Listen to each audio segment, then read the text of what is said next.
Is your dog acting strange? There might be signs like confusion, poor focus, maybe stumbling around, or even seizures. Now, these, along with a number of other signs, could mean that your dog's being affected by what is known as neuroinflammation.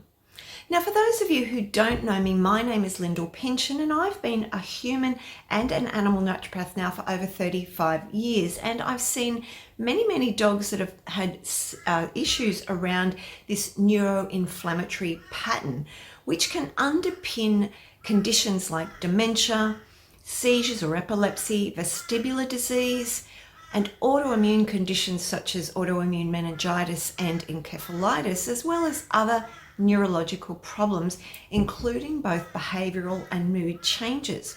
So in today's short video, we're going to explore this topic a little bit more and find out what neuroinflammation is and how it occurs, but more importantly, what can be done from a natural perspective to prevent and reduce it down. And you'll want to stay till the end, guys, where I'm going to just give you a quick bonus tip about something that you may not see as being connected, but that can definitely increase neuroinflammation in your dog without even realizing it. And also, before we jump in, thank you for being a patient, guys. I've been off for a couple of weeks. I've had a little bit of downtime, so I haven't been posting.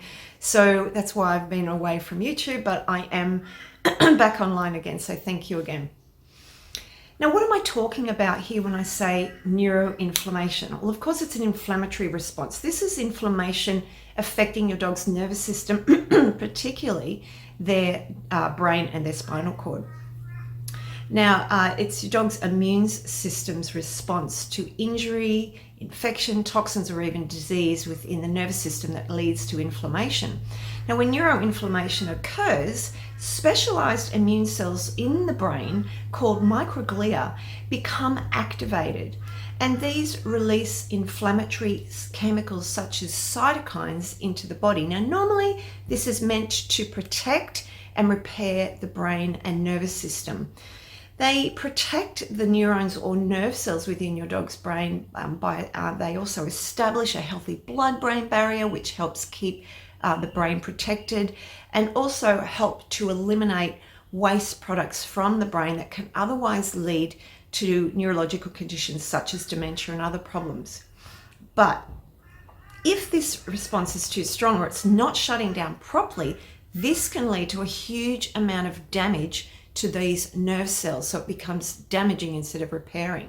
Now, 3 common signs are behavioral changes like lethargy, confusion, and agitation, along with potential seizures and changes with your dog's gait or their walking pattern. But of course, there can be many more implications here too. And as I mentioned earlier, canine dementia, epilepsy or seizures, autoimmune patterns like autoimmune meningitis and encephalitis, post-vaccine reactions, and fatigue and even depression are definitely significantly linked here with neuroinflammation.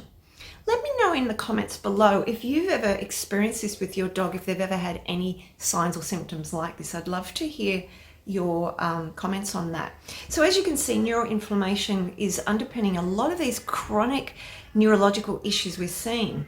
Now, when it comes to any inflammatory response, we are definitely seeing an increase in these no matter where it occurs within your dog's body. But in cases of neuroinflammation, what happens to cause this triggering of this inflammatory response?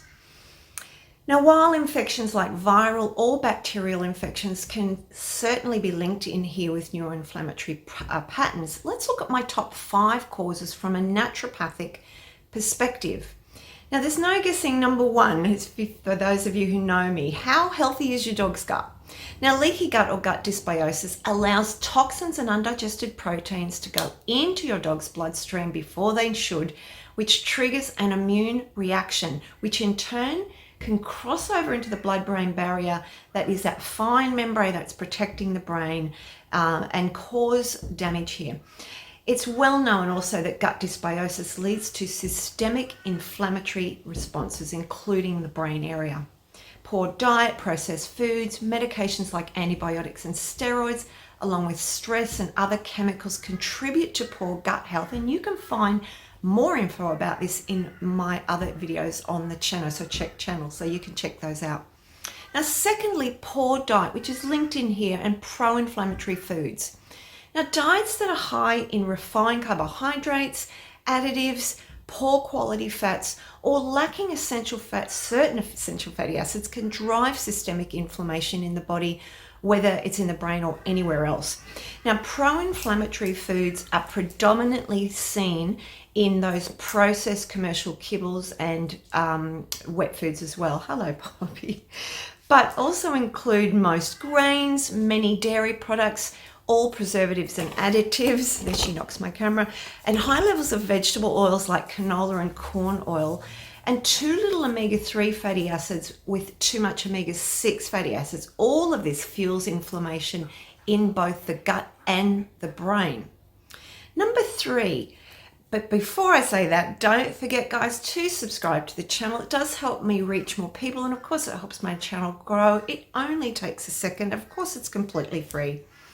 So number 3 today is environmental toxins. So if your dog's being exposed to pesticides, herbicides like those Roundup and other chemical products, heavy metals, and household cleaners, these can all put a really big burden on your dog's liver and their immune system and inflame the nervous system.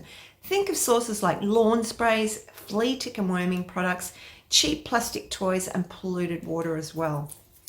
Number 4 is vaccination or over-vaccination. So in some sensitive dogs, repeated vaccines, as well as certain medications like antibiotics and non-steroidal anti-inflammatories, can really overstimulate your dog's immune system as well as affect the nervous system. Now, in the case of vaccines, this overstimulation can lead to autoimmune patterns, which definitely can occur anywhere in the body, of course, but certainly in the brain. And this is where, of course, the immune system will start to attack the nervous system tissues, including that brain area. And this, of course, can cause damage to the blood-brain barrier, which is protecting the brain. And number 5 is chronic emotional or physical stresses that activates high levels of the stress hormone cortisol, and of course other stress hormones too. Now, short-term cortisol is fantastic, but chronic stress keeps it elevated, and over time this anti-inflammatory hormone becomes inflammatory in nature and increases cytokine production in the brain, leading to that neuroinflammation. Now, stress, of course, can come from anything. It can be long-term separation anxiety, fears, reactive behaviors, traumas, pain, loud environments, etc. All of those can cause stress.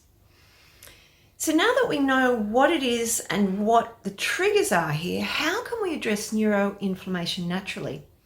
Now, of course, moving your dog to a natural, preferably raw diet, and removing all processed inflammatory foods is number 1 first starting point here.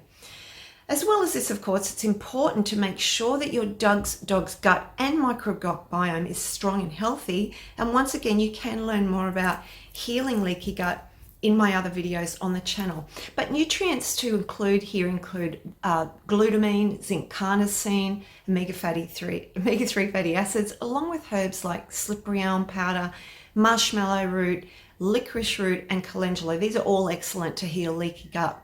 Just a note though, if your dog is currently on steroids for some reason, please avoid licorice root.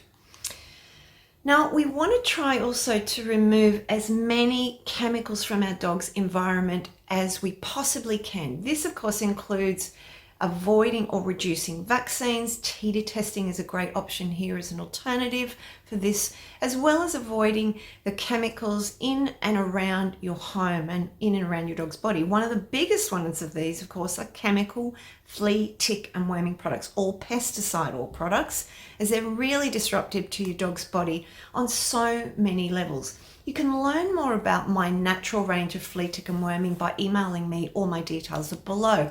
But really, the quicker that we can remove all of these sorts of products from the picture, the better our dog's health generally, and of course their brain health. And of course, reducing stress levels and making sure your dog's getting solid, sound, restful sleep is critical to help brain repair. Now, when it comes to both reducing stress levels as well as generally reducing the neuroinflammatory pattern that might be going on, two things really stand out for me. Firstly, adding in polyphenols into your dog's diet, these antioxidant chemicals. This includes organic high-grade olive oil in small amounts, blueberries and other berries, purple sweet potatoes with a little bit of the skin on, turmeric, kale and other leafy greens, and apples with a little skin on it too. In addition, a really good polyphenol supplement like resveratrol. Make sure with this one that you source one that's not from grape skins, as this of course is toxic for dogs, or maritime pine bark's another option. Both of these are highly protective due to their strong antioxidant action and their ability to reduce inflammation throughout the body and especially in the brain. Now, I regularly prescribe these in any neurological issue and for any inflammatory problem, including dementia. And secondly, you can't go past herbs here. Honestly, to assist this inflammatory pattern, they are supreme.